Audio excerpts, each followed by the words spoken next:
आज के हमारे इस छोटे से वीडियो में हम ये जानने की कोशिश करेंगे कि किस तरीके से एनसीईआरटी बुक को हम एक समरी के रूप में तैयार करके रखें, ताकि हम रिवीजन के टाइम पे हो या बार बार जो हमें बुक पढ़ने की ज़रूरत ना पड़े। केवल एक बार इस 3 मिनट के वीडियो से ही हमारी तैयारी को हम एक बार रिवाइज़ कर सकते हैं।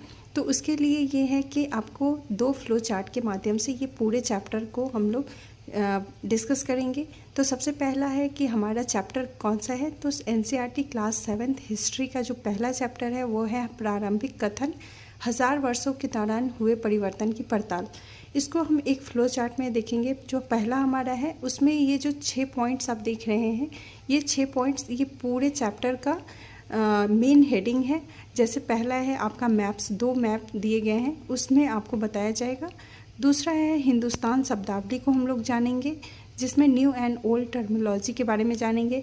तीसरा हमारा पॉइंट है कि इतिहासकार और स्रोत क्या क्या है। इस 1000 वर्षों के दौरान हम किस सोर्स से, किस इतिहासकार ने इस दौरान क्या क्या बातें कही है, उसको जानेंगे। चौथा पॉइंट है कि नए राजनीतिक और सामाजिक समूह किस तरीके से उभर रहे थे।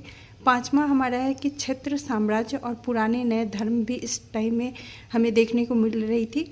जैसे आप देख सकते हैं कि इस टाइम में आपका सल्तनत काल आता है, मुग़ल काल आता है, इस तरह से बहुत चीज़ें हमें नई देखने को मिलती है।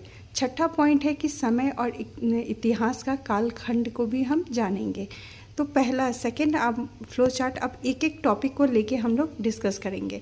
तो पहला हमारा आता है हिंदुस्तान शब्द का अर्थ, क्योंकि पहला हमारा तो मैप था जिसको आप बुक से देख के आप समझ सकते हैं।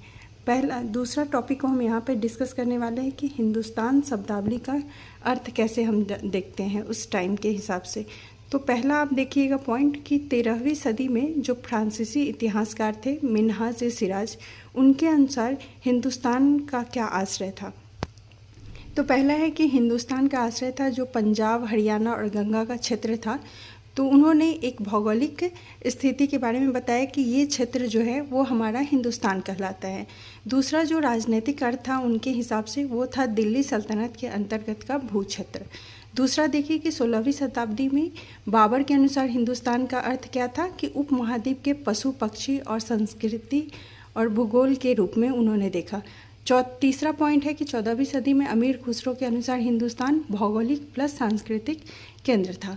तो ये दोनों का विचार एक तरह से मिलता जुलता है, आपका 16वीं सदी और 14वीं सदी। इसमें एक नोट है जो बहुत ही इम्पोर्टेंट है, इस पूरे क्षेत्र में दक्षिण भारत क्षेत्र कहीं भी शामिल नहीं था। तो इस तरह के वीडियो हम नेक्स्ट टॉपिक को भी लेके आएंगे। Thank you.